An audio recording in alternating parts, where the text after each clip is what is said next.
Hi guys, मैं हूँ आपकी होस्ट समीरा और आज हमारे साथ है शरद जी। सो शरद सर, वेलकम टू वीरल भयानी। Thank you Samira. कैसे हो आप? मैं सुंदर। मेरी कंग्रेचुलेशंस, न्यू सॉन्ग आया आफ्टर तानाजी।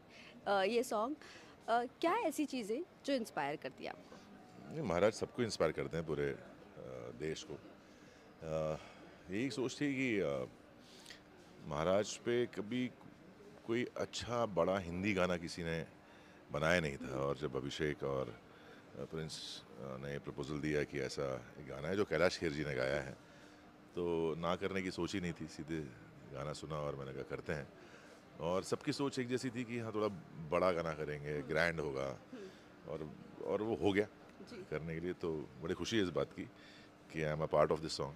तो किस तरह के फीडबैक मिल रहे, कुछ बताना चाहोगे? गाना सबको बहुत अच्छा लग रहा है, और उद्देश्य यही था कि हिंदी में गाना हो जो सिर्फ देश नहीं विदेश में भी लोगों को लोगों तक पहुँचे।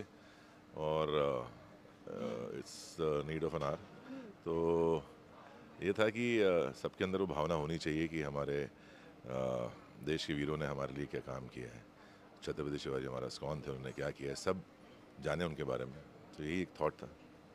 अ, तानाजी के बाद आप ये कर रहे हो, शिवाजी जी का किरदार करना। ऑल नहीं, मैंने किरदार नहीं किया है बाय द वे। नहीं नहीं, मैंने महाराज बट का किरदार नहीं किया है। ऑल टाइम लोग यही सोचते हैं, जैसे ही शरद केलकर का नाम आता है वैसे ही लोगों को लगता एक शिवाजी महाराज का थॉट आता है सबसे पहला दिमाग में। जब ये सामने आती है चीज़ें और जब लोग आपसे ये चीज़ कहते हैं तो कैसे लगता है आपको? नहीं, ऑब्वियसली बहुत एज एन एक्टर बहुत अच्छा फील होता है, बिकॉज किसी भी एक्टर के लिए, और स्पेशली किसी भी एक महाराष्ट्रियन एक्टर के लिए, ये बहुत फ़ख्र की बात है, इज़्ज़त की बात है कि उसे मौका मिला है और एक्सेप्टेंस मिली है लोगों से कि लोग उसे उस रूप में देखते हैं। तो बहुत एक अभिमान का एक फीलिंग आता है कि मैं उन लकी लोगों में से एक हूँ जिन्हें ये मौका मिला। वेल, इसके अलावा अगर मैं बात करूँ किरदारों की, कौन सा ऐसा किरदार है जो अभी भी आपकी बकेट लिस्ट में है और वो फुलफिल नहीं हुआ है? देखिए, मैं कहूँ किसी भी एक्टर के लिए अगर उसकी भूख ख़त्म हो जाए तो वो एक्टर ख़त्म हो जाता है। तो ऐसे बहुत सारे किरदार हैं जो मैं करना चाहता हूँ, और अगर मौका मिला तो ज़रूर करूँगा, और मुझे पता है कि जब मेरा वक्त आएगा तो मौका भी मिलेगा। फिर भी ऐसे कौन सा ऐसा तो बहुत किरदार है, सारे बता किरदार हैं, मैं ऐसे लिस्ट बहुत लंबी एक है। तो बताइए सर। एक कोई हो नहीं सकता ना कि मैं अगर एक बताऊँगा तो दूसरे के साथ नाइंसाफ़ी हो जाएगी। तो ऐसे बहुत सारे किरदार हैं जो मैं करना चाहूँगा। वेल, इसी के साथ साथ अभी रिसेंटली हम देख रहे हैं बहुत सारी चीज़ें आ रही है। आपने एक बार एक पाकिस्तानी किरदार भी जी, निभाया था। जी। और अभी जो कुछ भी हो रहा है, खबरें आ रही है, आप उसके बारे में क्या कहना चाहोगे? पाकिस्तानी एक्टर्स को बैन किया गया है और कुछ लोगों का कहना है कि पाकिस्तानी एक्टर्स को बैन नहीं करना चाहिए क्योंकि हम हमारा क्राफ्ट बता रहे हैं। जी। हम हमारे साथ ये चीज़ें नहीं होनी चाहिए। What is your take? नहीं, बिल्कुल, अगर इनका किसी लोगों का सोचना है कि वो ये सोच रहे हैं कि क्राफ्ट बैन नहीं होना चाहिए, एक्टर्स को बैन नहीं करना चाहिए, बट कहीं न कहीं उनको ये समझना चाहिए कि एक विश्व का एक पॉलिटिकल सिनेरियो होता है, और वो जो राजनीति है, वो जो एक आपके देश का ओहदा है, वो समझने वाले और उसके अकॉर्डिंग एक्शन लेने वाले लोगों को आप चुनते हैं, जो चुन के ऊपर गए हैं, और उनको वो समझ है कि किस समय क्या करना चाहिए, क्या नहीं करना चाहिए, और वो कहीं न कहीं एक विश्व की राजनीति को मद्देनज़र रखते हुए किया जाता है। तो कहीं न कहीं जो उन्होंने किया है, तो हमें उनका साथ देना चाहिए, सम्मान करना चाहिए। अगर ये निर्णय लिया गया है सरकार की तरफ से, तो हमें उसका पालन करना चाहिए, और उस पे प्राउड फ़ील करना चाहिए कि कुछ सोच समझ के ही किया होगा। जाते जाते एक सवाल तो मैंडेटरी है ही। इस इंडस्ट्री में आप इतने अरसों से काम कर रहे हो जी। सर, और आपने टीवी भी किया है, बॉलीवुड भी किया है, सीरीज़ भी किया है। किस तरह का प्रेशर होता है एक आर्टिस्ट के ऊपर, अ, एक हिट फिल्म करने के लिए भी और उसके बाद बैक टू बैक अच्छे किरदार करने के लिए, ताकि हम ऑडियंस में बने रहें? जी, वो कितना प्रेशर प्रेशर? तो प्रेशर नहीं कह सकता उसको, एक चैलेंज। चैलेंज होता है जो हर एक एक्टर को लेना चाहिए मेरे हिसाब से।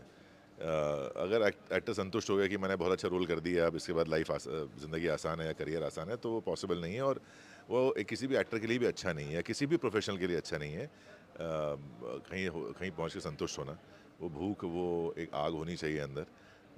तो मेरा ये मानना है कि मैं चाहे इसके बाद 50 और फिल्में कर लूँ, लेकिन वो आग बरकरार रहनी चाहिए। बट इसी के रिलेटेड एक सवाल था। कल परसों के दिन बाबिल खान बहुत ज़्यादा ट्रेंड हो रहे थे, उनका एक इमोशनल वीडियो आउट हुआ था। आपको लगता है मेंटल हेल्थ पर भी बात करनी चाहिए? क्योंकि इंडस्ट्री का इतना प्रेशर होता है कि लोग मेंटल हेल्थ के बारे में बात नहीं करते हैं।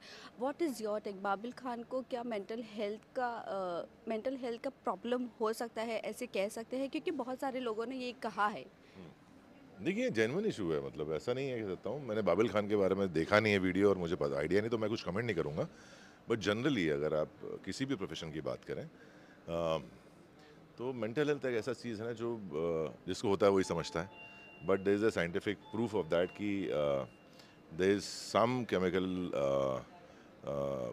Disbalance in your head and then it triggers.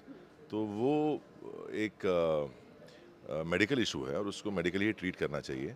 उसको लाइटली नहीं ले सकते, बिकॉज उसके पहलू बहुत ख़राब भी हो सकते हैं। तो कहीं ना कहीं ये मेडिकल इशू है और उसको ट्रीट करना चाहिए। इसमें कोई शर्म की बात नहीं है कि आप किसी को अगर ऐसा इशू है डिप्रेशन का या कुछ इस तरीके का, तो वो प्रॉपर बीमारी है, उसका इलाज भी है। लास्टली जाते जाते आप फैंस एंड व्यूवर्स को क्या कहना चाहोगे?